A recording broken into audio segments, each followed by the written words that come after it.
RetConversations, some deep reactions, please. All this comics narration ain't late me. A little more talk, a lot less read. A little fight, baby, is what I need. Close the trade, open up your brains. Explain it to me. Explain it to me, baby. Explain it to me. Thank you, Vandello, and welcome once again to RetConversations. My name is Josh Wasta, a.k.a. Fallout Fury. And with me, although we've got till the end of the road, still I can't let go. It's Miss Leia Cameron. Hello. Also with us, auditing today's episode is the whole Graphically Novel crew's in the house. We've got Bear, and I'm unnatural. We've got the lovely and talented Miss Jennifer Howland. Woohoo! And Leia, I would let you introduce our special guest. So we have returning guest Royal Hebert with us here today. He was on last season and has, whether foolishly or wisely, decided to join us again. So welcome, Royal. Hello, thank you so much. It's so good to be here. Yay! Our last episode lasted something along the lines of a year, I believe. Was how long. Yeah, well, yes, that sounds about right. This one should be a little lighter because we are doing Cable and Deadpool, which is a super serious dude with Deadpool, which is always fun. But yeah, before we get to that, just know that there will be a section at the end of this where we will be making some announcements on the show. So please tune in after the Deadpool wackiness to hear us talk about that. But if this is your first episode, well, congratulations. Where the hell have you been? Yeah. Right? Seriously. I like the Deadpool. If this is your first episode, you're going to be very confused. Well, I mean, no.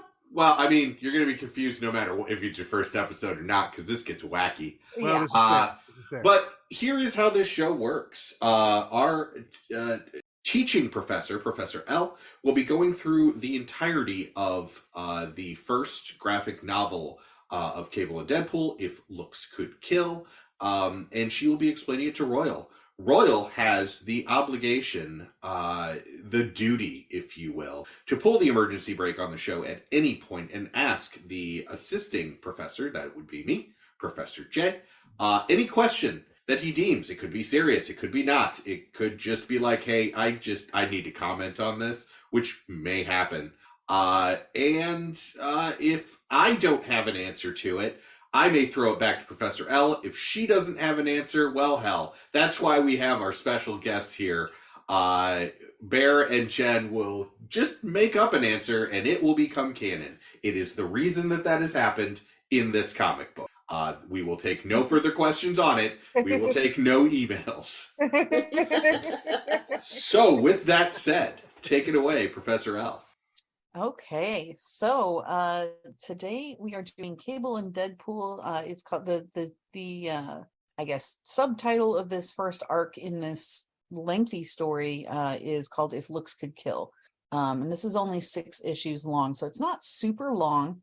And I am pleased to announce that it's not a particularly dense comic. This is no Jonathan Hickman House of X, Powers of X nonsense. This is an exception to your no X-Men rule. Yes. Even so, like, I have to admit, like, as I sat down to read this, I realized I actually don't know a ton about Deadpool and Cable. Like, I the only thing I know about, the only stuff I know from them is pretty much from the movies. So this is new to me. I have never actually sat down and read any Deadpool stories before. And I'm sort of the same way. It turns out I went to college in 1997, so I missed so much of Deadpool because he came out in what, 95, 96? 95, 96, by the man who could not draw feet. No, couldn't draw feet whatsoever. Mr. Rob Liefeld. Loves pouches, can't draw feet. Right. Yeah. And that is fixed here because this is not Liefeld. But this is one of the more famous Deadpool runs. This is where his wackiness is kind of tamped down because you have the serious side to balance it out. Yeah, and so this was actually written by Fabian Nicieza, I believe is how you pronounce that. If not, sorry, Fabian. And the artists Mark Brooks. So I don't know too much about these authors, to be quite honest, or what else they've worked on. They're also fairly new to me. So this was also written in 2004 is where this dates back to. And for some reason, I thought also that this had been written much more recently for a reason that we'll get into in a little while as we're going through the story. Which is interesting because I thought it was much older because I've been hearing about this comic for a very long time. Okay, yeah. Like, well, there's one line in particular, but we'll get to it. So we start off with Deadpool, Wade Wilson, watching what appears to be 24 straight hours of network television in his New York City apartment. It doesn't appear that he sleeps at any point. He's just flipping channels endlessly. Until he gets a phone call from someone who claims that they were told they could call him if they have very special needs, basically for a mercenary. Deadpool is asked by the person on the telephone to visit the One World Church, which is located in France, for, quote, a lot of money and a job. I'm just going to pull the ripcord here real quick. And I love that in comic books, that's just a normal thing. Like you get a shadowy phone call to show up at a church in a country somewhere far away. And it's like, okay, yeah, sure. Right. Yeah. I mean, there's a lot of money involved. I mean, why not? Who is this mysterious voice? Sure, I'm in. Except he doesn't say sure I'm in right away because he refuses to go to France because he will not go to any country that the United States is at war with. It is then pointed out that the two countries are not in fact at war. And then he's like, oh, okay, well then cool, I guess. God, I love Deadpool. So he ends up going to France and is greeted in the airport by two very distinctly odd looking dudes in white robes with cowls, kind of like monk's robes, and blue skin like Smurf blue. Deadpool here is also wearing some kind of synthetic skin mask thing to make himself appear to be a normal, if not exactly Ryan Reynolds looking dude. I actually don't know what this is or where it came from because it's never really explained. Josh, do you have any insight on this, or is this just like a plot device that we just kind of hand wave? No, I do. Okay, so Deadpool does, much like his movie counterpart, looks like a Shar-Pei fucked an avocado. Yeah. No, he's not an attractive man. Right. This is some like Tom Cruise Mission Impossible type masking shit. Okay. That he puts on. That supposedly since he's a mercenary. And it's laughable too because it's obvious he goes to great lengths because he's wearing a short sleeve shirt, which means that he doesn't just have to do his face and wear a wig. He also has to like cover his arms, like put fingernails on, and then he wears shorts. So he has to do his legs, and then he wears sandals. So he has to have put this like masking stuff, this spy masking stuff all over him when he could have just worn like gloves and long sleeves and pants and shoes. Hey man, maximum effort. But I love how seriously he takes vacation. You don't wear a suit on vacation. You wear a shirt, shorts, and sandals. It's true. And he is also wearing like a Hawaiian shirt. Of course he is. Yeah, because France. Right. Yes. And then once in the limo with the men, he peels his face off. Yeah.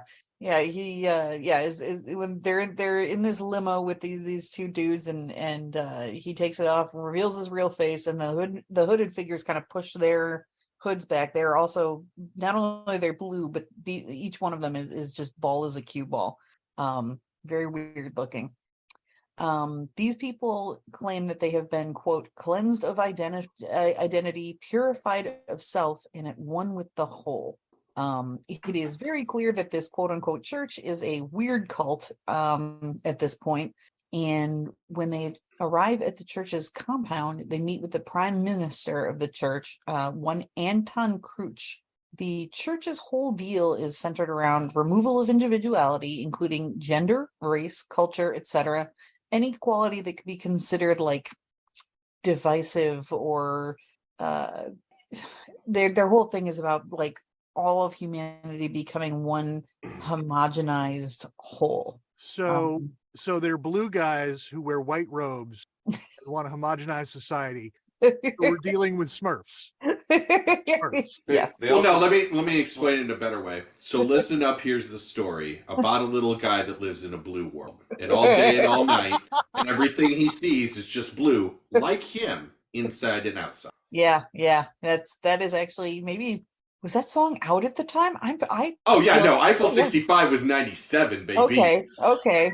I was like, wow, somebody just heard this on the radio and was like, that's it, that's my story. I cannot capture this in audio. The look of death. The laser death eyes that Jen was giving me. We just had this conversation the other day about how she knew absolutely none of the words to that except the I'm blue daba dee dot and da. Until I met you. I learned it by watching you. Why? I thought you loved me.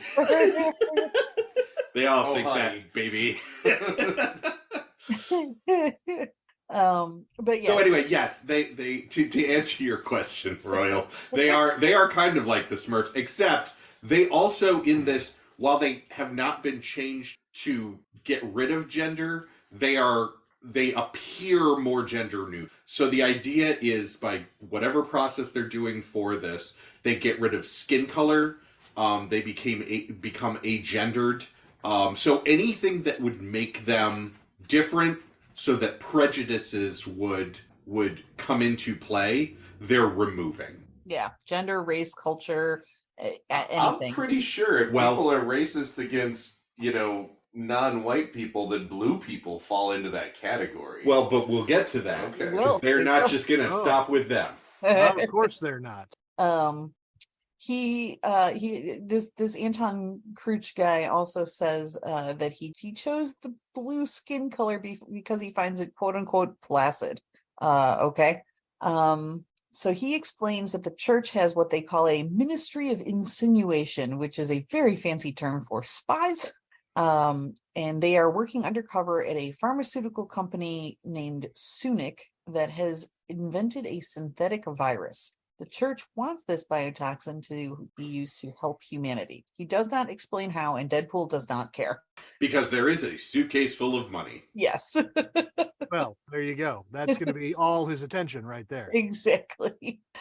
This pharmaceutical company headquarters, or at least one of the facilities where this is being made, is in Germany. So that is where Deadpool heads off to.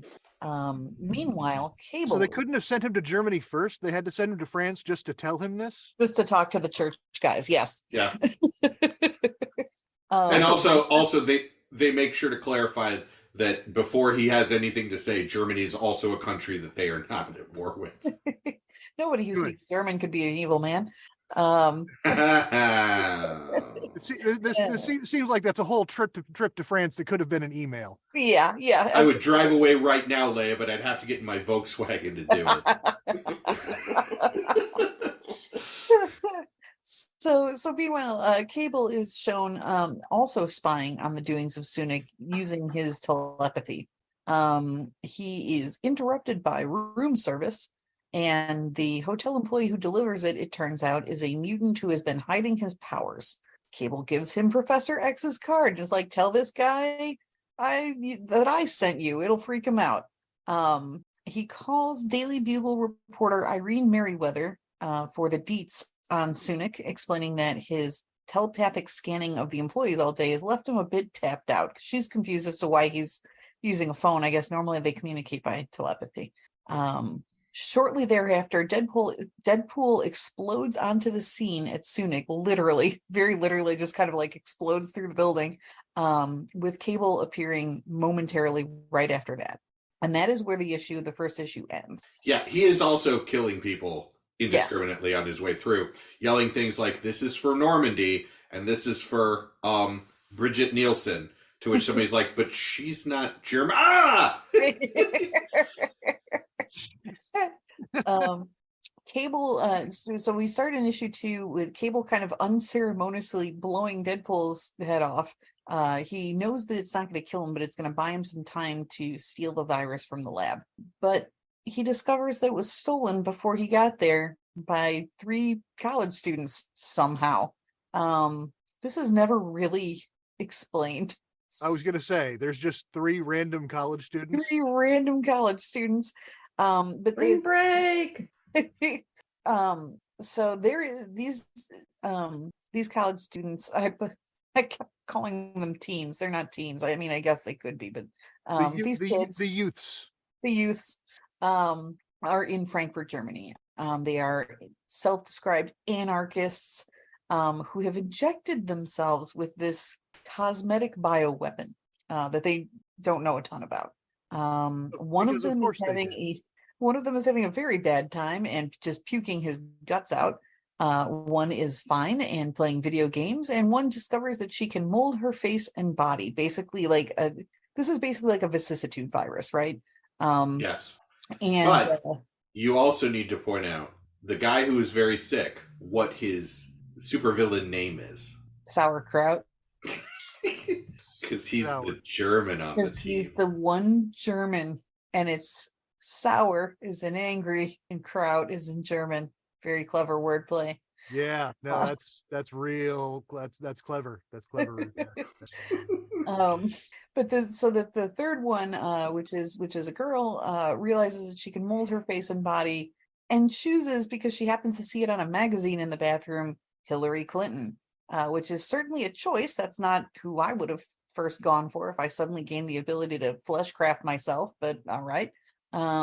I mean, this one assumes that she gets this ability and she's like an amazing sculptor. What if you're not? Like, yeah, right. I've always thought about that too. Is like, if you're not good at, I don't know how exactly how this works, but like, yeah, if you're not good at like thinking about faces or whatever, you're not a good put sculptor, on Unchained Melody and practice.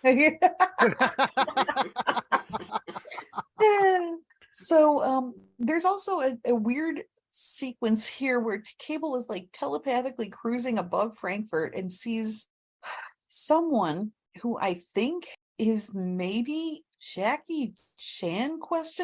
I'm not clear on who this is supposed to be. Josh, do you know? Yeah. So Yao is Yao Ming, who I write. So he sees Yao Ming playing basketball with some kids and preaching anarchy. Yeah. Yao Ming is a basketball player. Right. Yeah.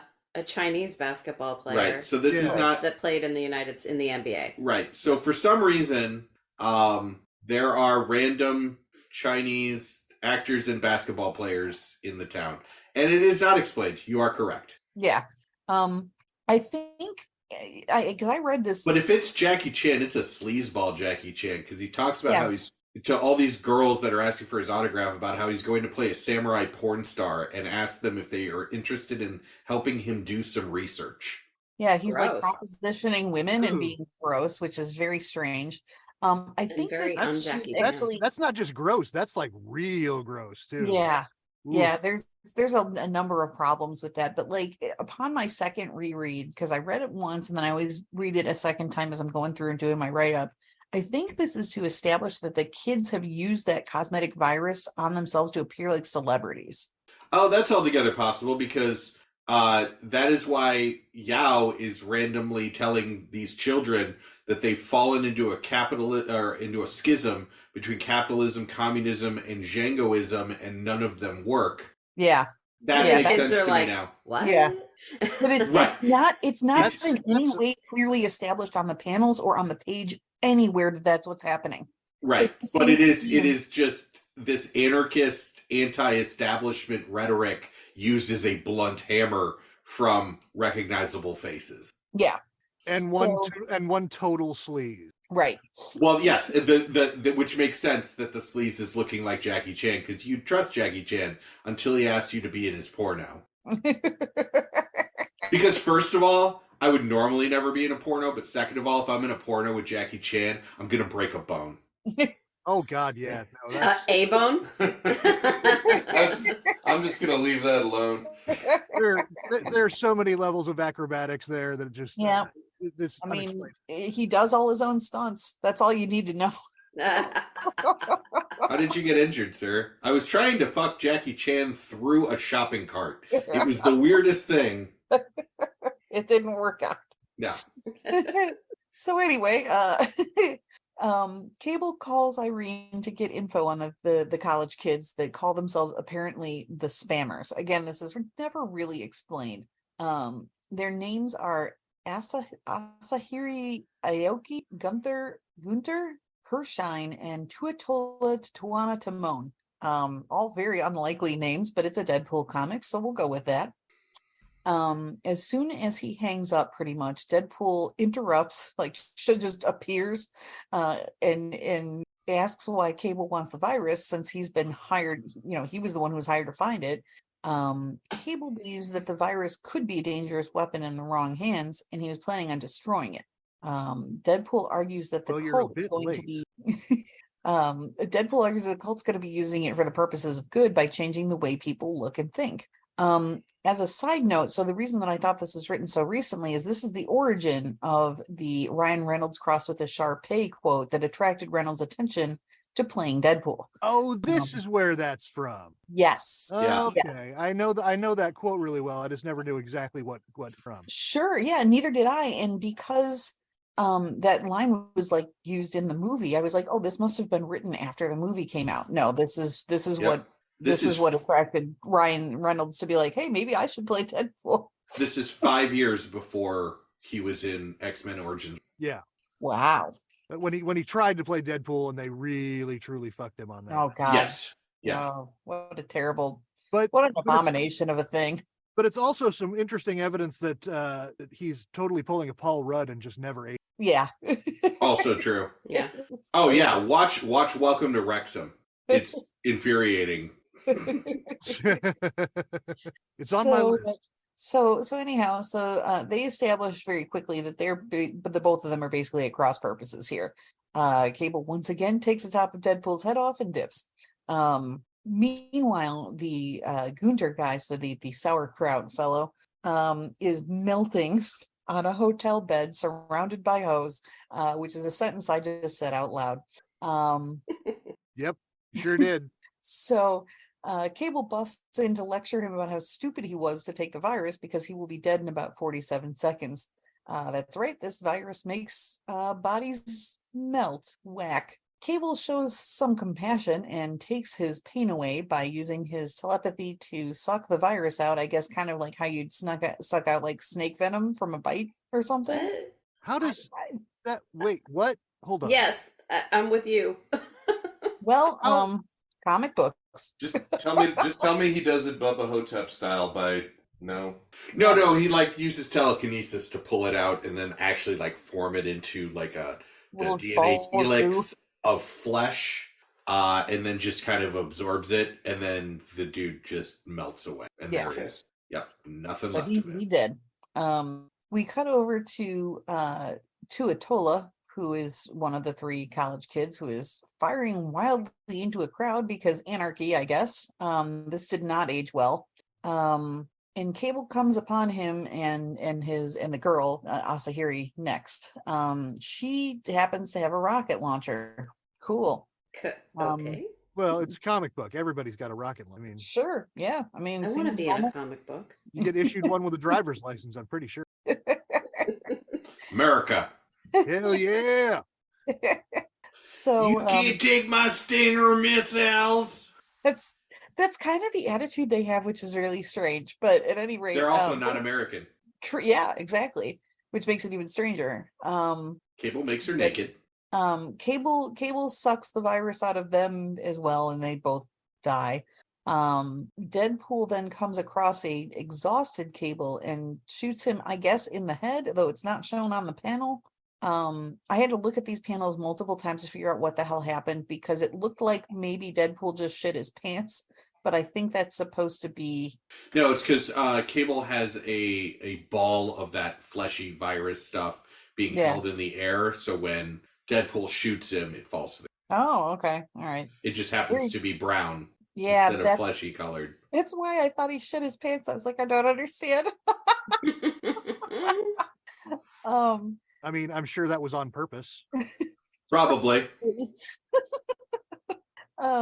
So a day later, back at the church, they're dipping some people in stuff that turns them blue, which I guess was their old method of bluifying people. So Smurf berries, presumably. Yes, dipping them in the Smurf vat.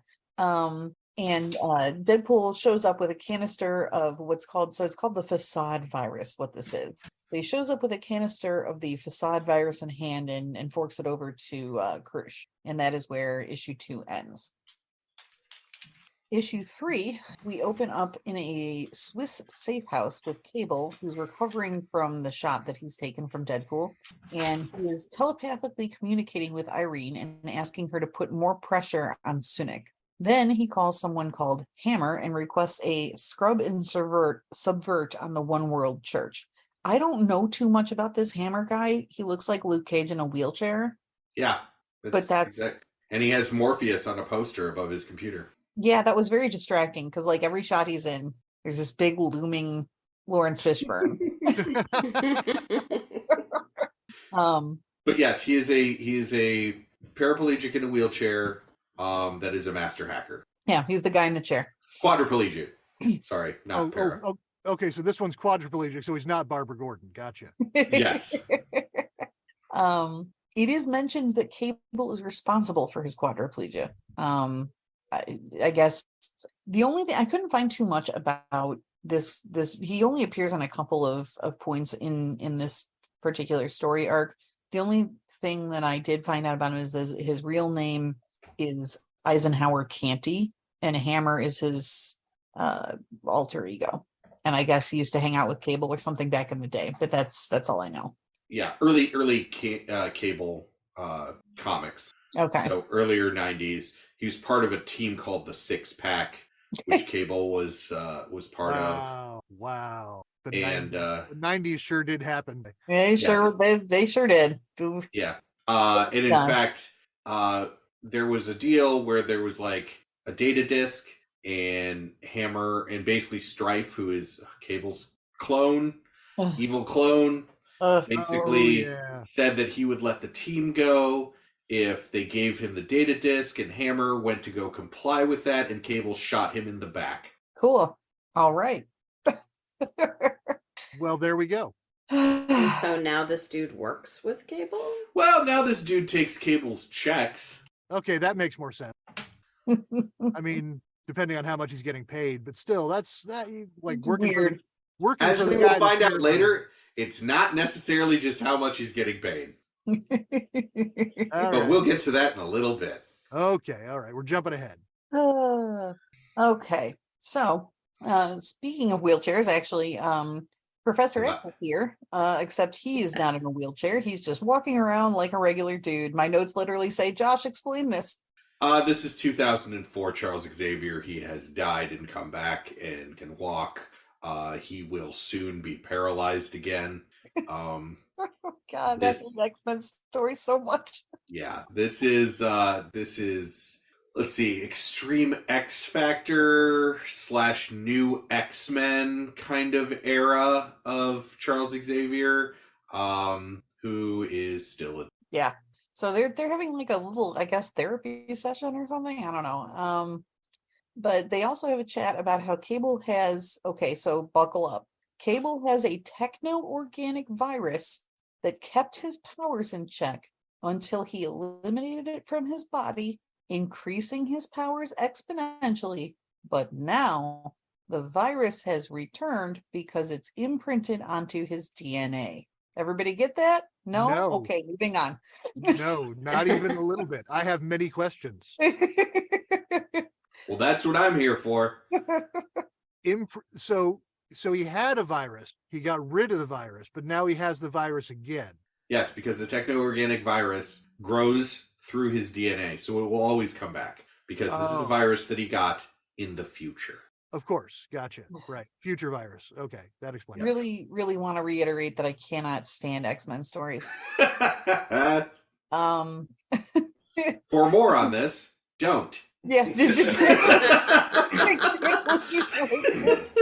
Just let it go, man. None of this makes any sense. Okay. I also don't think that's how DNA works, future or not. But anyways, well, I mean, there is viruses do fundamentally change your DNA, right? So I think somebody heard that talked about at a cocktail party once. and went, I've got an idea for a mutant.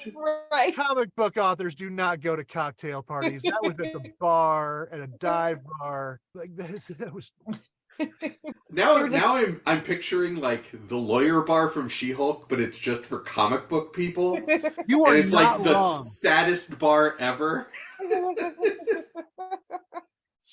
So Cable is concerned that his body won't be able to withstand his new, stronger powers, and he will no longer be able to control them at some point. During this conversation with Charles, he establishes that he basically wants to break civilization down, like to destroy it down to its basest parts and then rebuild it back better. Charles warns him that if he were to attempt to do that, he would have no shortage of people who would try to stop him. Put a pin in that because we will get back to it later. Okay, so wait a minute. So Cable's on the anarchist side now? Yes. Yeah. Okay. He's like, you know what sounds great? Everything that the anarchists were doing. Except I want to do it instead of letting them. Except I want to do it better. Yeah. So, okay. Meanwhile, back in Germany, well, to show him why he's wrong, also, Charles Xavier dismantles his entire house like an IKEA drawing and then puts it back together. Perfectly normal, perfectly healthy. Oh, very normal, very cool. Yeah. So, meanwhile, back in Germany, Deadpool is joining the One World Church and making a promo video for them. They have decided to mix the virus with Deadpool's genetic material in order to prevent the melting thing. Cable arrives telepathically to see what's going on, and Deadpool's not doing so good. Like he's not feeling super great. Over the next few days, Cable continues spying unseen as the church members prepare for the stabilized virus to be ready. When it is, Deadpool is revealed to have gone through the blueing process and preaches his conversion. The first thing he does upon this, they basically are like, welcome our new member, Mr. Poole, and he immediately exposes Cable as he's sitting in the audience. So it turns out that the church folks knew that he'd been spying on them all along, but they allowed him to do that because they wanted to show him that they weren't a threat. It is at this point that Cable confesses he'd like to actually learn a little bit more about the church. Like maybe this isn't so bad. Several days later, Cable and Deadpool are strolling through the gardens of the church and discussing how the church has changed Wade's mind. Cable Next to the koi pond. Yes, next to koi pond. So they've drunk the Kool-Aid, they've joined the cult, they're all in. Well, Cable is still skeptical about the changes. He's like, well, in theory, eliminating, prejudice and racism through everybody being exactly the same, like I could see how that's appealing. But I also can see how that's not going to work. Like it's great in theory, but it's not probably going to work out in practice, right? But people are people, so why should it be? Exactly. So they are then invited to witness something called the Deliverance by the Prime Minister. Basically, ding, ding, ding, ding. Kind of like a pig. It's not far from that because it is pretty terrifying. But basically, this is like a weird machine. It's like a light thing that transmits a pre-programmed strain of the facade virus to everybody who views it via the optic nerve. Because that's how viruses work. Yeah, there's a lot of really questionable science that goes on. It's going to get worse. Yay, X-Men! Yup. This infects Cable instantly, and Cable decides that he likes it. He likes it so much, in fact, that he believes he should be the one who administers it. He uses his telekinesis to rip out the device, but this is bad, actually, because the virus, activated by his use of powers, shuts down his powers. At this point, Deadpool takes the opportunity to attack Cable, and that is where issue 3 ends. But not before the techno-organic virus starts melting through Cable. Yes, yeah, he's having a bad time. Yeah, Cable's not having a great day. No, and it's gonna get much worse before we come to the end here. So now we're dealing with a blue Deadpool, or is he just wearing the costume? He is blue, and he's wearing the white cultist robes. Issue 4 opens up. Literally, my notes are like, "Oh Lord, they're fighting." So we just open up on a fight. Cable asks Anton Kruch how he made the facade virus eliminate his mutant powers. He replies that they are still there, but Cable just can't access them. There is more fighting, and Cable at this point is starting to look kind of, I don't know quite how to describe this, like sort of melty, tentacly, but the tentacles are like metal. If machines were plants. Yeah. Anton Kruch gets pinned to a tree by a very strategically kicked katana between his legs, and Cable threatens to castrate him unless he tells him how to stop the virus. There is a little bit more fighting and chatting. Deadpool reveals that he wants to believe in the church's ideals, but Cable points out that he knows their goals and ideals would never work in practice. Wade gets kicked through a window and kind of has the sort of dim realization that his healing factor is kind of struggling. Like it's still working, but it's not working as well as it has in the past. Uh-oh. Cable informs Kruch that the techno-organic virus is spreading like cancer because he can't access his powers due to the facade virus. He demands an antidote, and Kruch confesses there is no antidote to this virus. It's at this point that Deadpool returns, suited up now. So he's got his costume, he's got his katanas, all that, and starts shooting at Cable, who sort of like falls off of a cliff into a warehouse that's below it. Meanwhile, we cut over to Irene Merriweather at the Daily Bugle, who is investigating the Sunic company. They are refusing to give her any kind of statement about the virus. And we cut over then to the Sunic executive board, who is discussing that the stolen batch of facade virus was flawed. They apparently have another factory in Singapore that they're worried about protecting.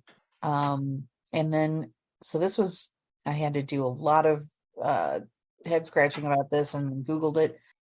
When Lightmaster appears and informs them that it's already under his protection because they're the ones who hired him. I had never heard of this character before in my life. I'm not familiar. Nope, he is a Y-level villain, because even I've heard of Moses. Yeah.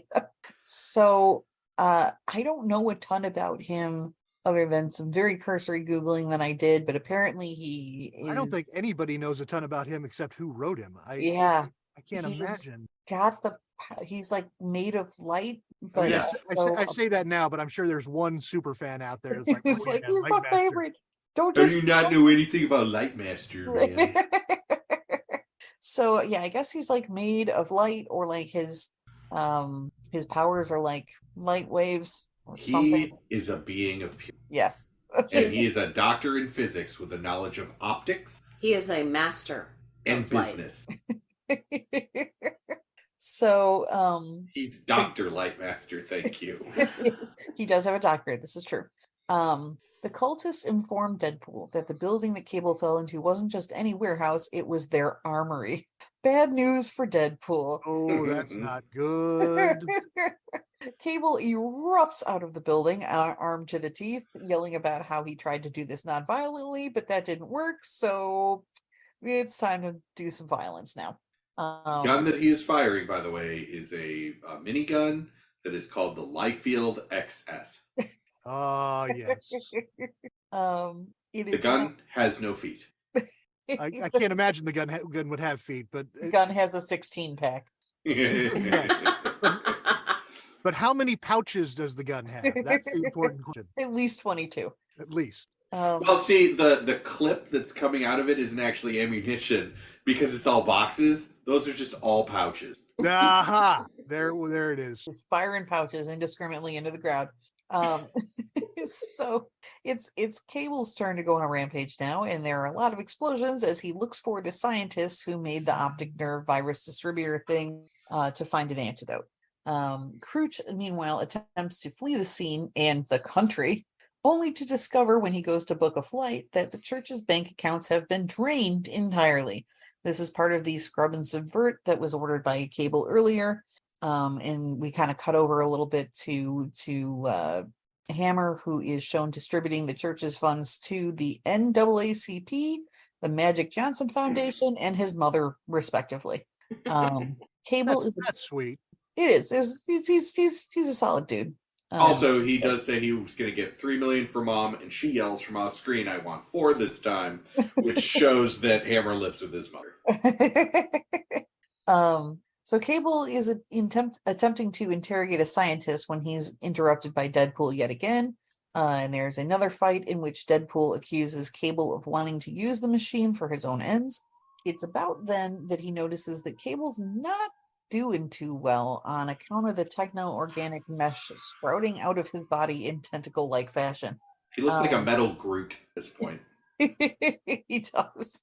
So Cable is like lying on the ground and either can't get up or won't get up. Is just kind of lying there having a bad time.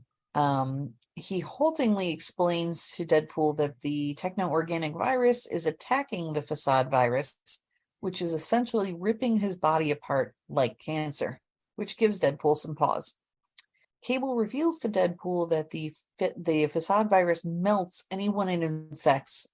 This is the tainted batch that the teens had. Right.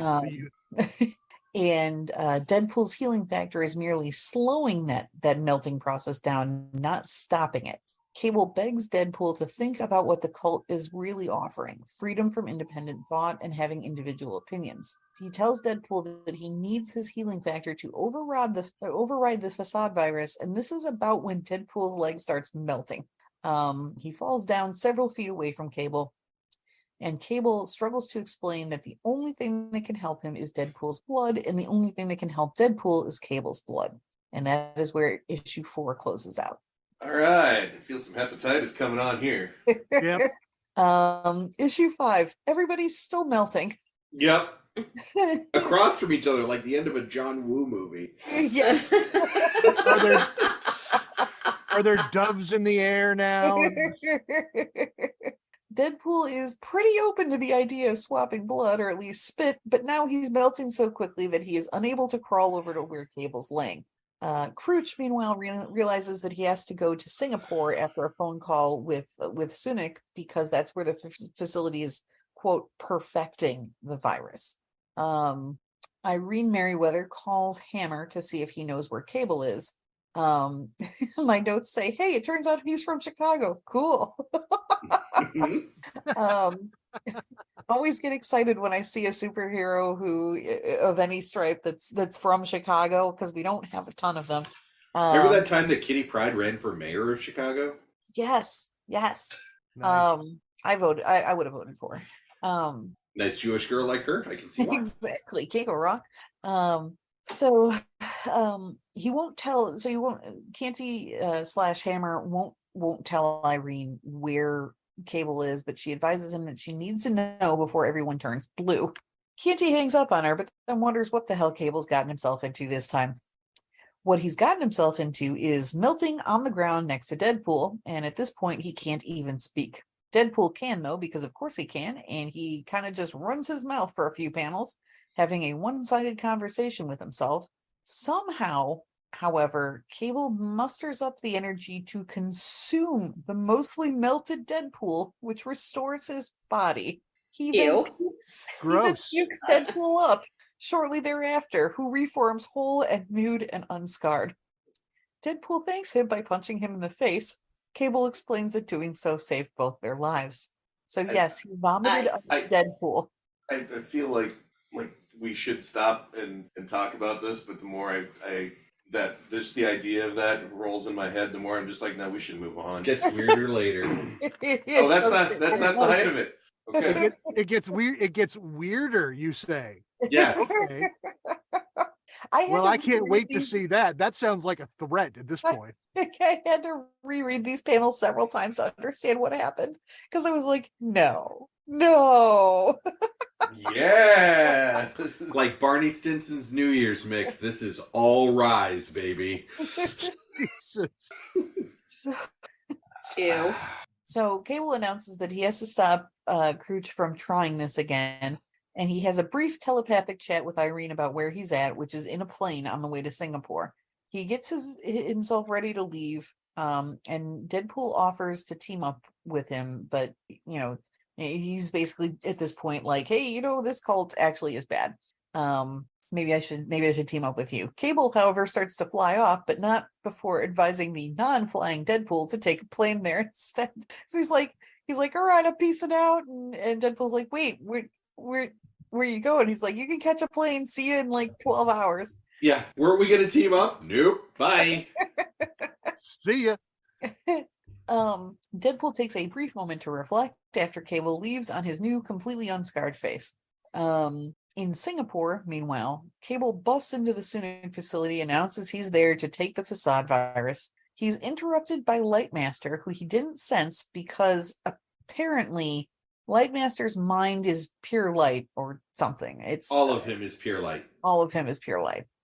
So he can't. Well, he's Lightmaster, of course. All of it, didn't you know? I mean, it is pretty self-explanatory. It's right there in the name. He's wrapped up like a douche.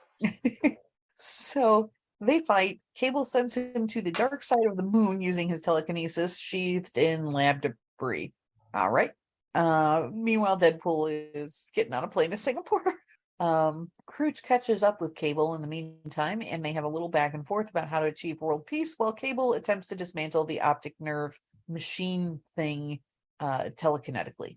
Lightmaster returns from the moon, informing Cable that using his light powers, the cult was going to use him to convert the virus to light waves in order to infect the maximum amount of people. Originally, I guess they were going to do this through like TV and other visual media, except that they were like, some people don't have TVs and that's not good. So we have to get this to the people who don't even use television devices. Again, I feel like the science here is really questionable. But science has gone out the window. There is no science. Exactly. We need to transmit this virus through the rays of the sun. Yeah. I mean, I'm just seeing my actual scientist wife's head exploding at the thought of. Yeah, I'm kind of glad that she can't hear this. I hope she can't hear this. I keep expecting to hear her crashing through the sound curtains and being like, "Hang on a minute." First of all, you all stop in your goddamn blasphemy right now. First of all, physics. So. Science does not work that way. Good night. Exactly. So they have this very questionable scientific process going on here.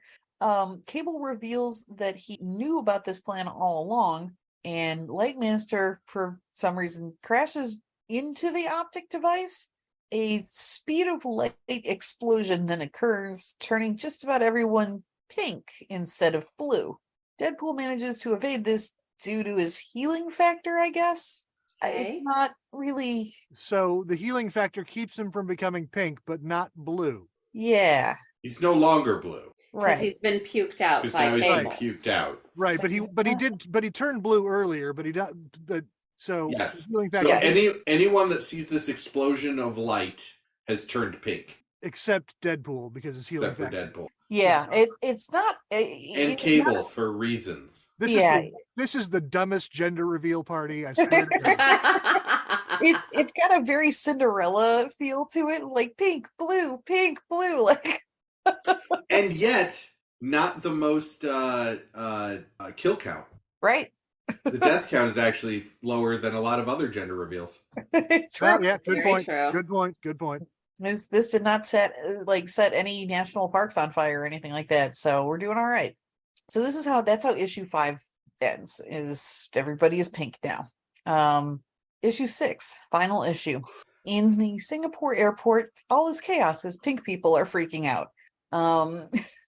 Cable reveals to Crooch that he manipulated him to influence these events, and Crooch accuses him of wanting to take over the world. He puts the building back together using his telekinesis and dips out. Just as he leaves, Deadpool arrives late at the facility looking for Cable, finds only pink people, and Crooch, who is also now pink.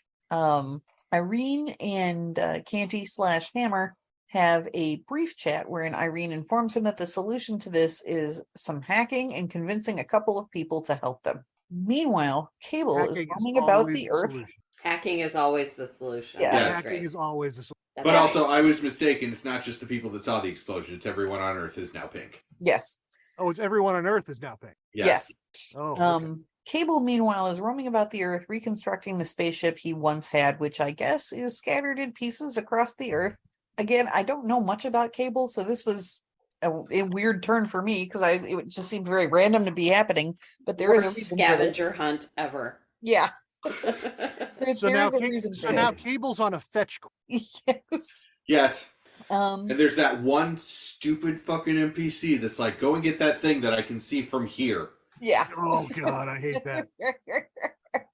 So like Shield is tracking him as he's doing this. Like he kind of cut to a helicarrier, and Fury's like, "What's he doing? This is crazy." Turns out that what he's doing is reconstructing his teleport matrix. As he's doing this, he's talking to Irene telepathically, who is begging him to stop doing whatever it is he's doing. Cable disregards her advice and uses the teleporter, only to discover he's teleported with and partially attached to Deadpool, who up until then was hanging out in a bar with Crooch. An airport bar. Airport bar. They teleport together into the Daily Bugle building. It turns out that Cable and Deadpool are now bonded together on a genetic level, and the teleporter reads them as a single person. Remember how I said it was getting worse? Yeah. Yep, you sure did. You sure did. Where'd my drink go? Wow. Excuse me. So somehow Irene knew this already. It's not explained really how, and essentially like tricked Cable into teleporting to where she was at. Because reporters all have BAs in comic book science. Apparently. Clearly. So Deadpool immediately goes after Cable. There's some teleporting and fighting. Deadpool is once again shot by Cable to buy himself some time, and Cable dips out. A few weeks later, Cable and Deadpool meet up. Deadpool's scars are back. It turns out that his healing factor attacked the virus and destroyed it, reverting him back to normal. Again, normal being his scarred self. Yeah. Ryan Reynolds, Sharpay. Yes. Such, yes. Yep. Sharpay, avocado. Yep. Yep. Deadpool is pissed that all he got was the ability to teleport to places with Cable. And that's it. Like, that's all I got was a stupid t-shirt and the ability to teleport with Cable by saying body slide by 2. That's the code phrase, I guess. Yeah. Well, and he also points out to Cable, he's like, I have the keys to your house. I can walk in anytime I want. Mm-hmm. Nice. Yeah. So he asks Cable to just get the hell out of his face, and Cable does. The issue ends kind of abruptly, like on a helicarrier with Fury, some guy who I didn't recognize, and Canty/Hammer talking about how Deadpool and Cable are now linked. And then the X-Men show up and state that Xavier warned Cable that people would try to stop him, and the line starts behind them. Okay, not the X-Men. It's not the X-Men. It's Okay, 3 of them. Okay, there's some X-Men. I don't know, Josh. I hate X-Men now. Well, I used to not hate the X-Men. Just now? I'm gonna explain this by reading what I sent you as soon as I finish this comic. To Leia, I said, I'm so sorry. You are my friend. Truly, you are my friend. no, I got to go through all of us geeking out over the pay-per-view tonight. Oh, yes. So. Hang on. Hold, please. Please stand by. Listen, I don't care how brilliant your comic is. There are rules. If you end your comic on a panel with Scott fucking Summers on it, it gets a demerit. Yes, because it's Scott Summers, Beast, and Emma Frost that are there. Right. And the reason that Scott is there is because Cable is his fucking son. I thought he was I thought Cable was like his great grandson. No, Cable is his son. Of him and not Jean Grey, the clone. The clone of Jean Grey, who was the Goblin Queen, who then was actually, he got the techno-organic virus in the present day, was sent to the future to learn how to deal with it, and came back. So they're adding all of that fucking bullshit into this. Okay, gotcha. Somehow I thought that Cable was Scott Summers' great-great-grandson that only came back from the future, and maybe that's in a different comic book. I don't know. Maybe that's somebody trying to fix it, but I feel like that is an actual thing, but I think it might be the wrong character. I think there's another character that's like that, that's been sent back from the future to like stop the present or something. Like I don't Am I know. mixing my X-Men up? That It could might be. You might be. I don't remember. Also, on this last panel, Can you the think of a artist, backstory? And X-Men has it. it also looks like the artist spent so much time earlier in the comic trying to draw Hillary Clinton's face that he decided to put it on Emma Frost. Yes. Oh, that's a bad choice. It was certainly a choice. That's a bad decision. Listen, there was some questionable science in here, but overall I enjoyed it. But you ended the goddamn comic with Scott fucking Summers. Yeah. It just like this comic ultimately, like my opinion on this comic overall is that it was fine. Like it didn't really do much for me. Also, Emma, pants don't work that way. I don't know if you're looking at the panel, but her pants are riding so low, they are going to fall off if she moves. Oh God, that was the style in 2004 though. Like that where was they basically hung on your pubic bone. Yeah. Yep. Well, okay. Well, this is below the pubic bone though. Look at this. No, babe. No, I've seen it's not below the pubic bone. That is what I have actually seen real live women wearing jeans that low. Yeah, it was definitely the style at the time. But did they have double stick tape on the inside of their pants? Who knows? Or boots with the fur, right? Probably. And then I hung an onion from my belt, which was the style at the time. Yeah, right. No kidding. An onion will pull those pants off. I'm just saying. You know, comic book physics are ridiculous when it comes to female costumes. Well, yeah. I think we just discovered that comic book science in general is pretty disgusting. Yeah, like we've encountered some bad science on this podcast before, but I think this might have been the worst. Cyclops also has an 8-pack. Yes. And is I disbelieve smuggling oranges off of the side of his costume. Like, this is not a well-drawn panel. It's not. It's really bad. Clearly not. But yeah, that's the first part of Cable and Deadpool. I guess this had a couple books after it. A few, yeah. Hold on. I would imagine when you end the issue like that, right? Yeah, I think I want to say there's 6, but there are 50 total issues. This was 6 of them. Oh my God! Okay. It just keeps going. Holy shit! That's a lot of issues. Yeah. Like I don't know.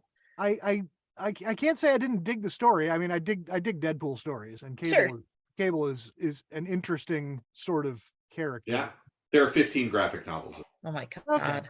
He was wildly popular. Yeah, I mean, like I get it, but that's I thought that there were like only about half a dozen or so like total. I was very wrong.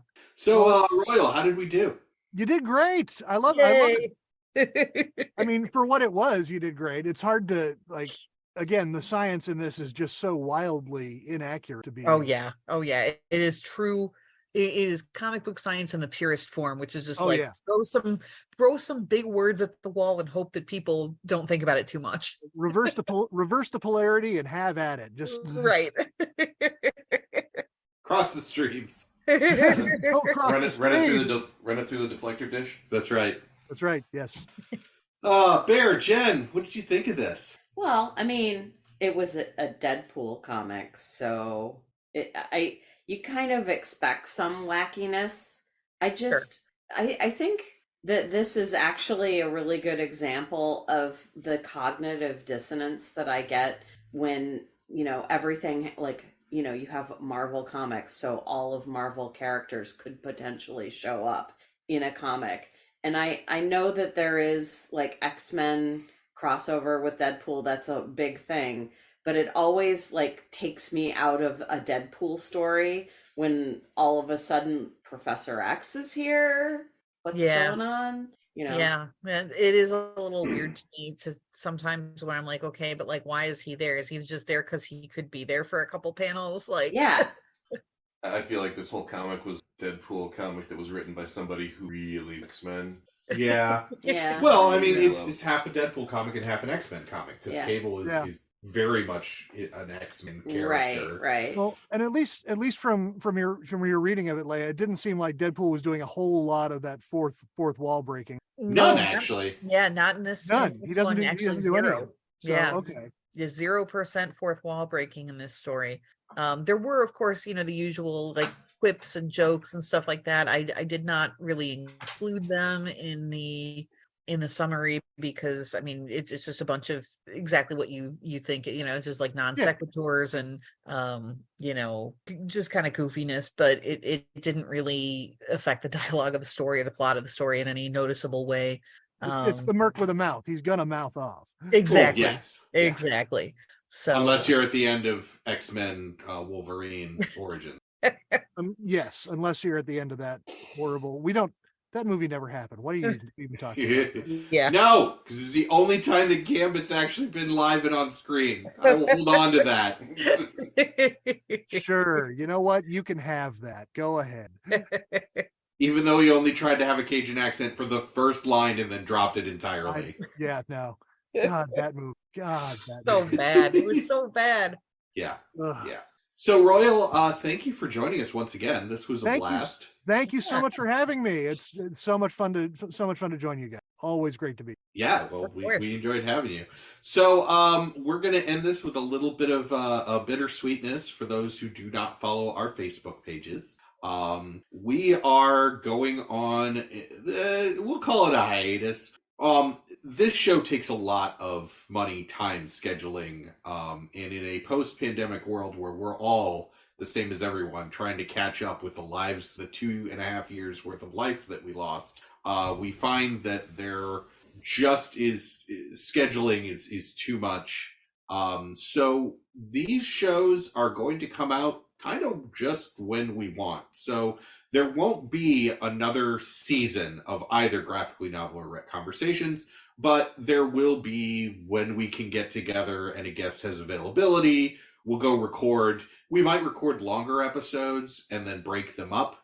But the next time you hear a RetConversations will probably just be because somebody has approached us and said, I really, really want you to explain this. Or we find something that we really like and we've been telling a friend about it and they're like, I don't feel like reading it. We're like, what if we just explained it to you on a podcast? So that will, that's kind of what we're doing from now on. So please keep us in your feeds. Obviously check the Facebook page. If you don't, we will still be posting. If you don't, we will hunt you down if you don't check the Facebook page. That's right.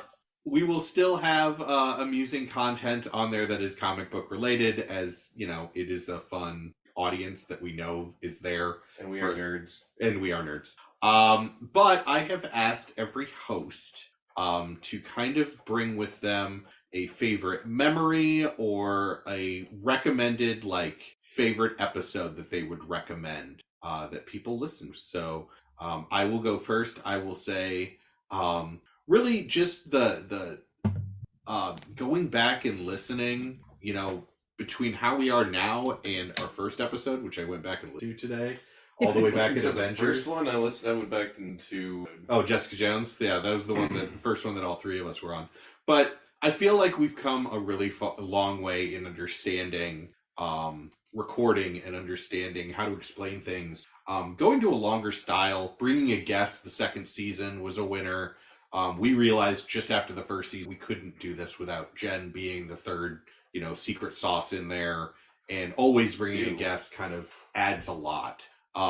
So the recommended episode that I have happens to be the one that has most downloads. For Graphically Novel, it is Justice League. It was a painful experience to go through it, to actually have to watch both cuts and make all the notes, but I feel we had a lot of fun with it, and that really, really shines through. RetConversations, for me, probably my most fun was House of X, Powers of X, which we've talked about before. It is an X-Men story. It's wildly confusing, but I had a sense of accomplishment going through that because I don't feel that I understood House of X, Powers of X before I went through and had to systematically break it down. Right. And then explain it.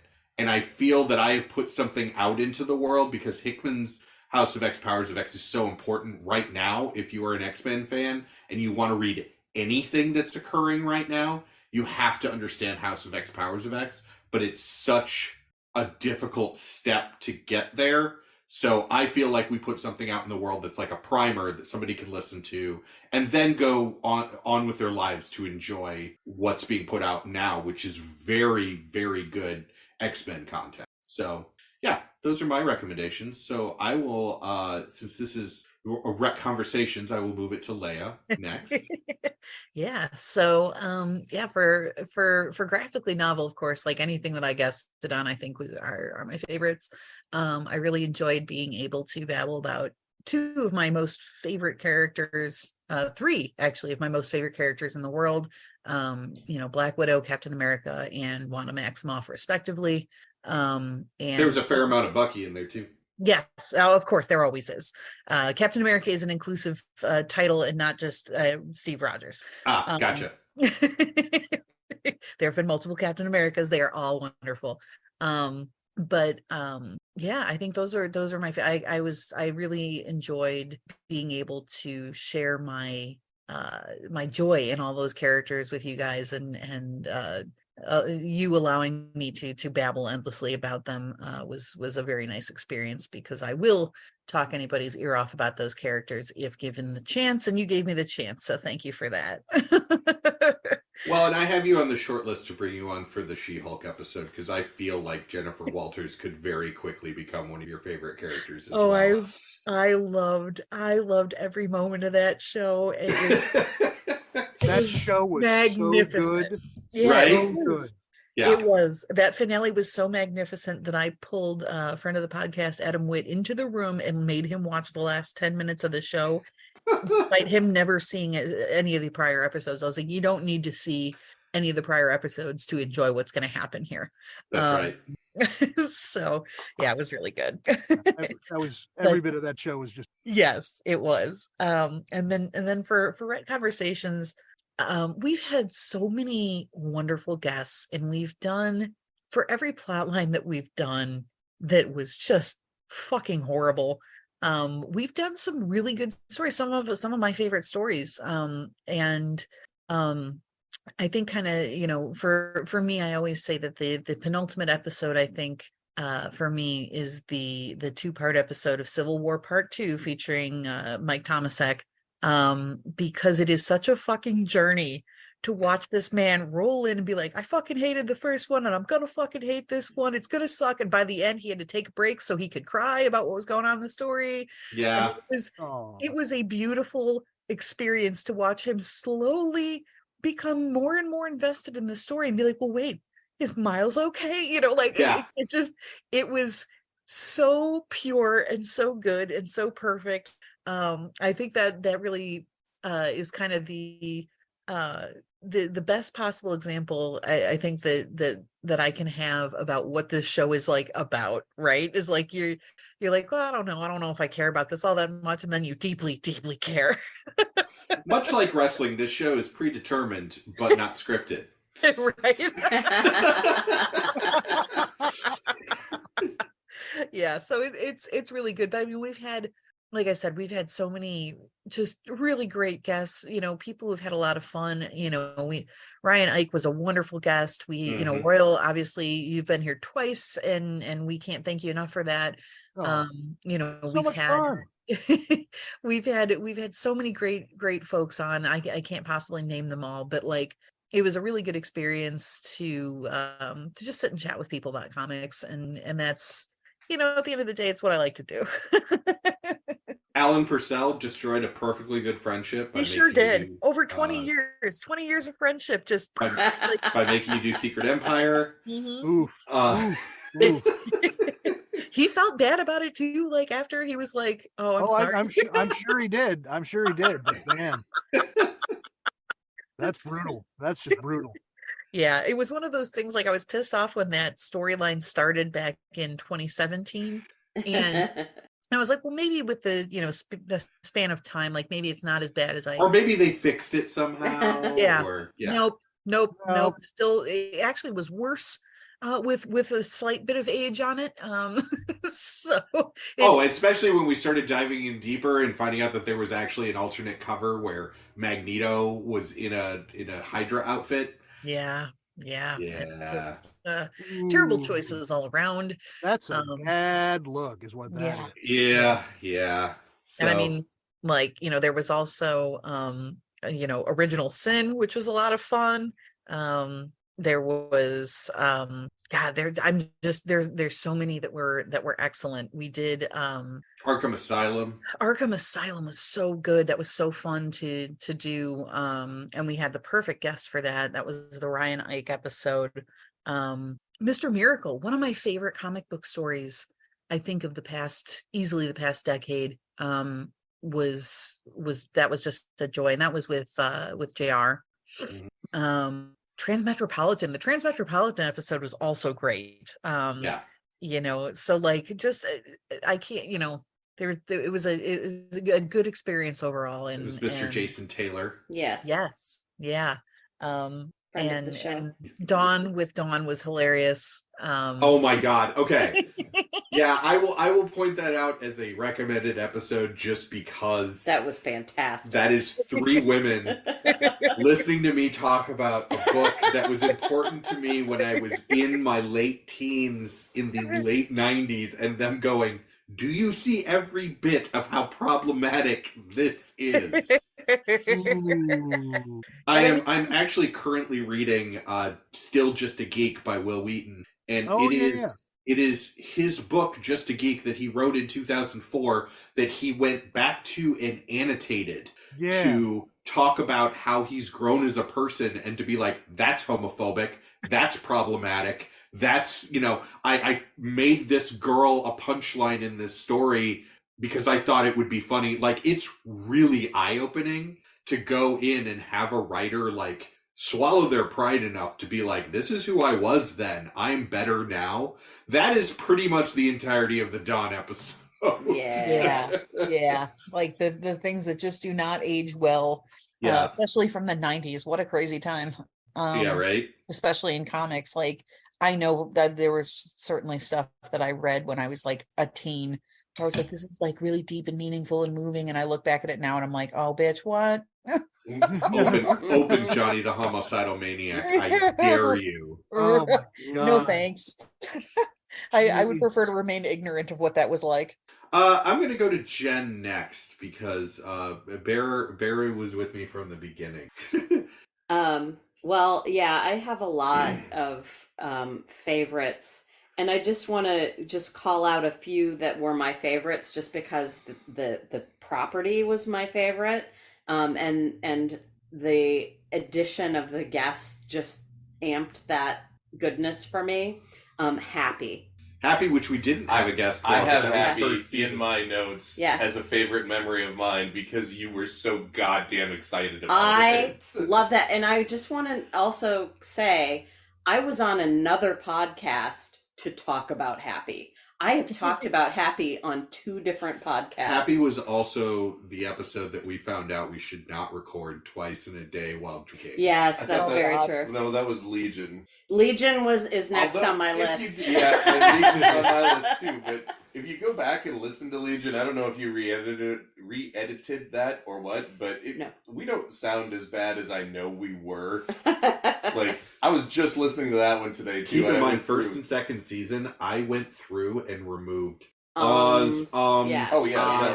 I also removed us slurring our words. Like, editing a half-hour episode for the first couple seasons actually probably took me 3 to 4 hours per episode. Oh yeah, I remember, which is why I stopped doing that entirely. Yeah. Also on my list, Atomic Blonde, Legion I just mentioned, and Tank Girl. Oh yeah. So there was an episode we did that has stuck with me, and I don't think it's because of because it was my favorite or what have you, but Road to Perdition. I find myself thinking about that movie and comic a lot, and I don't know why. It's just stuck with me. Oddly, it keeps coming up in conversations that I have recently. Isn't that weird? Yeah. That's so weird. Okay, but my recommendations for people who want to go back and listen, fucking V for Vendetta. I think it's one of the best episodes we've done. Yes. It's so good. The guest David was Harnois episode. Amazing. I think the first time we had him on the podcast too. Mm-hmm. Yeah. Yep. I really enjoyed listening to that. Yeah, for sure. That was a really good one. We get, for some reason, spikes in November if people listen to that I wonder episode. why. I'm not sure why. And then Lock and Key. Oh, With yeah. JR. And Scott Pilgrim versus the World with my brilliant daughter, Ashley. Yeah. Who I think we've done ourselves a disservice not having her back on the show. I agree. Yeah. Well, also, that also kind of blossomed into us looking harder at Edgar Wright as a director, Yes. just ourselves as a couple, Right? Because we just recently watched Last Night in Soho. And Jesus Brilliant. fucking Christ! Brilliant. See that. There was a time in my life I was going through a particularly rough time, and for reasons I can't explain to this day, there was a period of time in my life where the only film media I watched was just Scott Pilgrim versus the World on repeat. I can't blame you for that. I still go back to that movie. It's brilliant. What a great film! What a great film! Yeah. I loved it. I don't care if you didn't like it. Don't email me. Don't at me. Just leave me alone. Go on with your life and leave us all alone. Yeah, I don't want to hear about it. You're mad about it. You can scroll on and just be done. Yeah. Yes. It's so good though. Yeah, such a good movie. But moving to RetConversations, I think one of my favorite was Wicked and plus the Divine, because I love that comic much. Much. But I'd also just like to say one of my favorite guests. I mean, I love all of our guests, but one of my favorite guests is Jesse Letourneau. Oh, he's great. And he just always is so thoughtful and has really a lot to bring to an episode. And to RetConversations, just like when he pulls the cord, some of the questions that he asked, I would be like, holy cow. I have to remember every time that we've had him as a guest that, like, this man is a theologian and he's going to ask some questions. Yep. Not necessarily about the comic, but about life, right? The universe, and the inner workings of the mind and all this other. And I'm like, bro, like this. Yeah. It's just. Meanwhile, I'm the guest that talks about Smurfs. That's all right. It's okay. We gave you Smurf content. Yeah. You said Smurf. Yeah. Yes. Oh no, Jesse, I straight up asked a couple of times in the last episode with him why God allows suffering. And he will answer you. Yeah. And then he started, and I was like, oh shit. You, sir, have made a tactical error. You fucked up. You fucked up. But I think that both shows have really further illuminated for me the people that we have in our lives are really fucking awesome. Yeah. Yeah. Absolutely. And I've even gotten to experience and meet people. Like, I did not know Jesse or Ryan Ike that well. Michael Stout Garrity, or Patrick, yeah. Patrick Stout Garrity was recently on an episode, and haven't spent a lot of time with him outside of like years of LARP where we just knew. Yeah. He's one of my fake husbands, so Well, there you go. We're pretty close.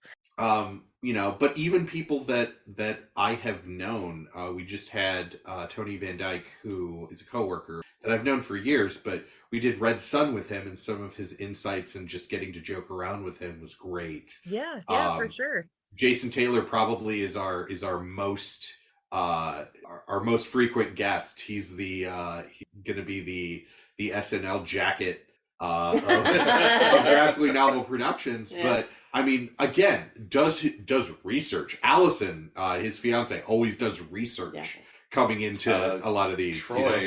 Troy Espen, who comes with pages of notes, 9 pages of notes. Probably, arguably the most well-researched guest we've had on the show. Right. Yeah. But people with just tons of intrinsic knowledge anyway. Like that was David Harnois with V for Vendetta. He knows that comic front and back and that movie front and back. Yeah. Right. So he was able to bring in a bunch of insights. Anyway, if we didn't name you here, it's not because you were not Because this like was, I said, every single guest that we have had on this show has brought something, like some magic to the episode that we couldn't possibly manufacture between the four. Well, and I'm still getting, Dalibor just sent me a message yesterday saying, if you haven't watched the new season of Warrior Nun, you need to, because it gets even more ridiculous. Oh, boy. Oh. Yeah, I mean, this furthered my appreciation. Like, I was reading graphic novels and reading comic books, but I wasn't paying attention to what was coming out week to week. I was waiting on recommendations. This has really rekindled my love for a lot of like graphic novels and things that are going on. I probably have like 3 or 4 ongoing series that I will actively follow and then go and pick up graphic novels for, just because I really, really enjoy them. But yeah, and I probably have a conversation every other day with somebody who now reaches out to me. And I have that, you know, Justin Stacy and I probably talk several times a week about new comic book properties, or, hey, did you see this? Or, you know, you got to check this out. And it kind of really stemmed from having him on, you know, he's been here, you know, and I hadn't seen him since college. Yeah. You know, and we have built entire relationships that really were just kind of like, oh, hey, you want to come be on this dumb podcast? Well, even current guest Royal. I mean, we live very, very far apart, and you know, we don't get to see each other very often as a result. And we don't, which sucks. it does suck. We got to see Baby Hudson before this show. It is such a pleasure always to see you and to hear from you, and then getting to meet your well, last time we had you as a guest, Hudson had not been born yet. So I was very excited to meet him, and I finally got to meet him through Zoom today, which was just really heartwarming. I'm getting a little emotional thinking about it. But it's just it's been such a pleasure, you know, having you not once but twice, Royal. So thank you so much for joining us on this adventure. Well, thank you so much. It really is. It's such a pleasure, and it's just so insightful. You guys have so much knowledge about the material. We try. We take it really, really well. And now the guy who none of this would have happened if my wife had not gone to one of my very best friends and said, will you just get him doing this fucking thing so he's doing something? We were literally, we walked out of the hotel room that morning, and we were at the food truck thing. Yeah, Des Moines. And I had thrown out my back, and I had been having back spasms all weekend, walking around Des Moines, trying to drink my back spasms away, because there was no way I was going to get muscle relaxers. And we were driving there, and you were just like, so Josh really wants to do this podcast. And I was in school at the time, and I'm like, I do not have the time to do this at all. Could you please? And you're like, would you just want? And I was just like, Jen, nobody wants to hear me talk about. Nobody wants to hear me critique shit. And I was like, and it turns out I was right. You'd be surprised. But yeah, that's basically where it all started. We were driving off to meet Jason and Allison, who were already at breakfast, and we're just like, well, actually, we were just about to leave, but we'll hang out if you're going to show up. Yep. So that was how this whole thing got started. Because originally, I was going to be the stupid fool that was editing, spending these hours and hours editing all these episodes, and kind of glad it turned out the other way. Yeah, I've learned some shit. But the memories, you want to talk about just the stuff that we've done. I was going back and just kind of flipping through episodes, like especially from season 1 and season 2, because it's been so long since we talked about any of that stuff. And so one of the episodes that I point out to, and I apologize to the people that I was just like, yeah, if you want to hear me, like air my dirty laundry on air for the world, you should go listen to the Runaways episode. Oh my God, yes, because that was all audio on that is such garbage. I apologize, Chris. Yeah, but we also said some things that I don't know if you remember or not. Like how you were talking about how the MCU had painted itself into a corner at the end of Endgame. and that that was probably just going to be the end of it, and that they weren't going to move on from there. And I was just like, oh well. I still feel that way a little bit about some of the movies, but I stand very corrected on all of the TV series. All of the TV series. That was actually where I think the first time I voiced my opinion that like the tie-in cameos were super important for me in maintaining the extended universe. We talked about Matt Murdock coming in to defend like Cloak getting arrested from Cloak and Dagger. Yep. And it was just like, yeah, you know, it would be really cool if just like Matt Murdock came in and was just like, hi, I'm your lawyer. And it wouldn't even have to be the same actor. It could just be Matt Murdock. They just got to say it's his, you know, hi, my name is Matt Murdock. As far as shows go, there were so many things that like actually probably had almost better memories watching some of this shit together than actually talking about Tales it. From the Crypt for sure. Tales from the Crypt, oh my god. Legion and Happy. Swamp Thing, how we started off loving the series and then how we turned into loving to hate the series. That series, the directors for that series, I'm going to guess that it was directed by Eli. Started off amazing and it took something that I loved so much. Yeah. The wonderful things like introducing Jen to things that I'm sure she regrets, like Teenage Mutant Ninja Turtles. Well, I mean, I knew it existed. I just chose not to watch it. I remember when we were sitting here watching it in your living room and you were like, no, please, no. All right, I'm leaving. I'm just leaving. Yeah, you know, and I like crap things, so I don't know why I didn't, you know, enjoy that more. I mean, if it helps any, Teenage Mutant Ninja Turtles were kind of my gateway drug to reading like non-Archie comics, right? Like, because I started out on Archie comics, and then I don't remember exactly how I found Teenage Mutant Ninja Turtles and all that. So that was like my gateway drug to reading like big girl comics, I guess. So I have a abiding love for them, but I do also respect that they are deeply weird and probably didn't age well. Haven't gone back to check it out. Don't really want to be quite honest. Well, it was also wasn't. I was too old for them when they came out originally. Sure, so I have zero nostalgia. Sure, yeah. And I was an all actual child. All of you who love them, it's all nostalgia. Oh yeah. And so 1000%. Yeah. So there's no way to get that back. Or get that if you never had it, I should say, not get it back. But there were so many, just like the memories I have about just some of the weird shit that I had no idea was a comic book. Like Happy. Legion, I kind of peripherally knew was X-Men. Atomic Blonde, Tank Girl, Old Boy. For the love of God, Old Boy. My God. And going to that episode, we did watch both versions and then read the manga. And surprisingly, such a different story in all three mediums. And I loved them all. Yeah. I did. Yeah. But still fucking weird. Yeah. Warrior Nun, which got re-upped for another season. Don't know how, don't know why, but I'm just going to enjoy it and be done with it. It apparently is amazing. Right? The Spirit. Yeah. It took me so long to convince you to years I tried to convince you to watch The Spirit, and then suddenly we're doing this comic book podcast. I'm like, Josh, The Spirit was a comic book. It's a Eisner comic. And I have this written in my notes, and I can't believe that at this point in my life now I can say this. Winona Earp, which I feel might be a Jonah Hex replacement. Yeah.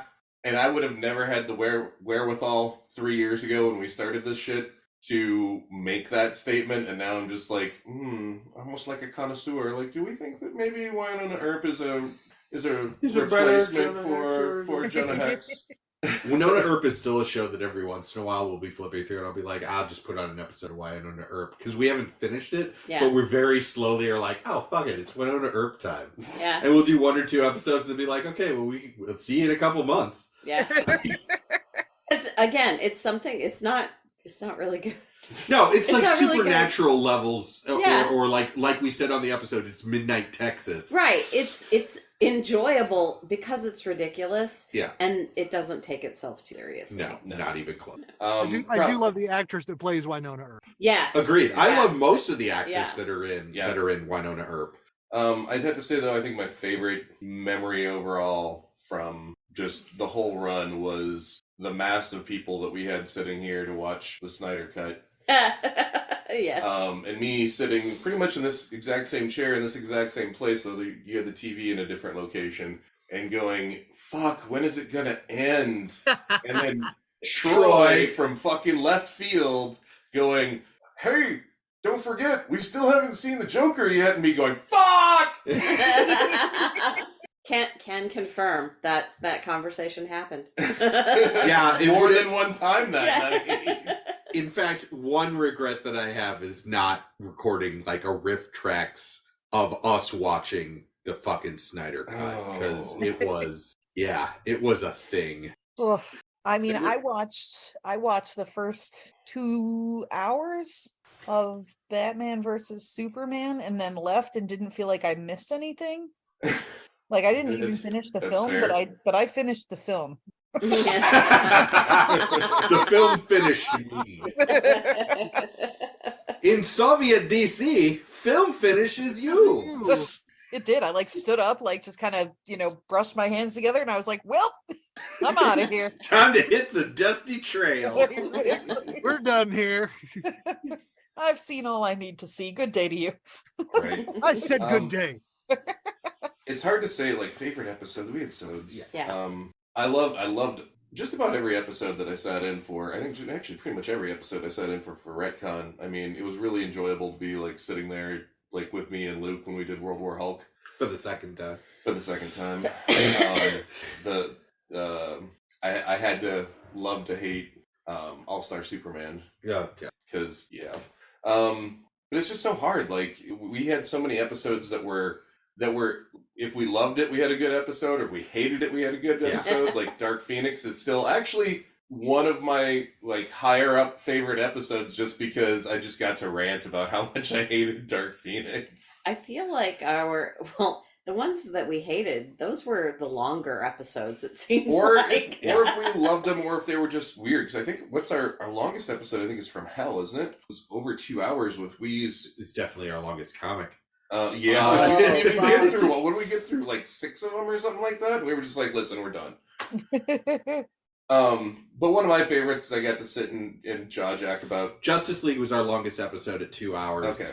Batman was next. From Hell was actually only an hour and a half. Was it only an hour and a half? Spawn was an hour 42. Oh my god. Glass, Wonder Woman. Yeah. But yeah, I have a real toss-up between, like, From Hell, Dark Phoenix, Howard the Duck. It was just hilarious.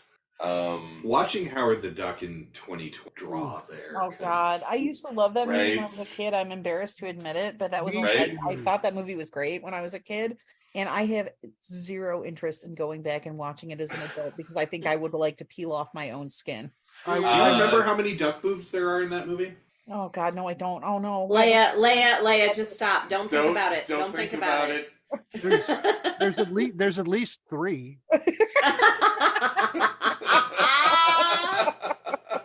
There's got to be 57 tits up there. Only saw God, yeah, three no, boobs. I wore out of Steve VHS Martin for call that back movie. there. Yeah, love Steve Little Martin. Steve Martin call back there for the youngins. That's right. I was there with you. I don't know. It's really Thank hard you, to Royal. pick a favorite But episode. yeah, but no, Howard the Duck. I wore out a VHS of that when I was a kid, and I went back and watched it a couple years ago, and it does not hold. No, not at all. No. And I don't know why I was allowed to watch that while I was a child. Right? Oh, there's a bunch of shit that we all watched as kids that as adults were like, man, it was honestly a different time. Howard Like, works in a brothel. In my defense, I was unsupervised. Yeah, but I feel like even as a kid, that was a weirdly horny movie, and I remember being aware that was a weirdly horny movie. And Yeah. now, again, as an adult, I don't really want to go back and see exactly how horny of a movie it was. You feel me? Yes, I do. Because I watched Porky's with my parents. Oh God, I've Wow. done that. I've done that. That is awkward as Yeah. fuck. Although not as awkward as watching Girl with a Dragon Tattoo with my father. Oh, I was watching Stripes, I think, with my uncle at one point in time, and I just remember him going, Oh well, too late now. I watched Taxi Cab Confessions with your father. That was amazing. At one point in time, I recall, so my mom and I used to, since I was old enough to remember, really, my mom and I used to watch like horror movies together, right? Because I was really into horror.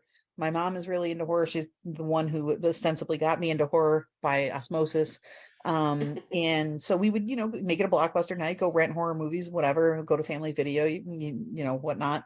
Wow, what a difference. And we rented a movie starring Alyssa Milano called, I believe, Kiss of the Vampire. Kiss of the Vampire, where you see her boobies. Oh my. I was about 11, I want to say. Like, I might have been slightly older, but not somewhere in the like tween age.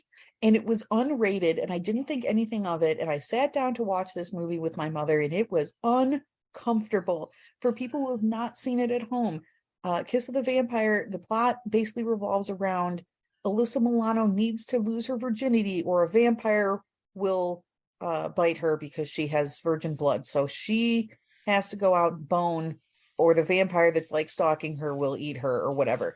Not an appropriate movie to watch as a tween. Not an appropriate movie to watch as a tween with your mother. Yeah, it's the last 10 minutes of the Jim Carrey movie Once Bitten, but not a comedy, and stretched over an hour and 45 minutes. It's so bad. Youch. Any other? I mean, how do you sum up? Oh, no, I mean, How do you sum up 3 and we will years keep worth? adding. Like I said, there are episodes that we'll still do. It's just we will not plan them ahead of time. Yes. Or have a release schedule. I mean, there's still like my favorite line ever, which is, me stopping the whole podcast and going, wait a minute, why isn't Black Bolt black? And Leia yelling at me from the other side of the microphone. You can't ask people why they're not black. You can't ask people why they're not black. Oh. Good And I just remember like sitting there in the back of my head going, but if they're white, I can. They are the Moonanites. Their leap is beyond all virtual measurement. Oh, well, on that note, until we meet again, everyone, we will be releasing the last Graphically Novel episode, but it was recorded before this next week, and that will be Resident Alien with Roger and Megan good. McCready. Watch that show. Oh, excellent. Yeah, that'll be fun times. Yeah. And watch the show, because really there's Alan Tudyk at his Alan Tudyk-inness. That show, as we will talk about, does not work without Alan Tudyk in the main role. Yes. No, sure doesn't. Nope, not at all. But until then, and for the last time, take it away, Vandello.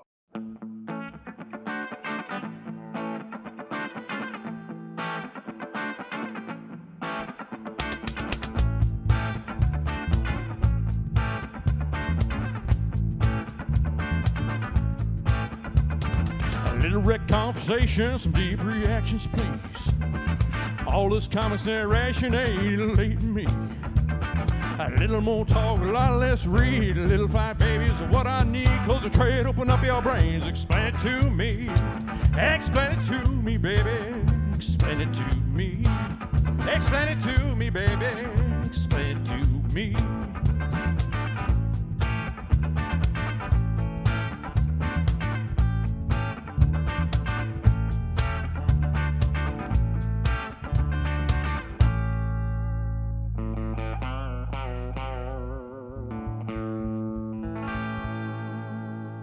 Vandello 2021.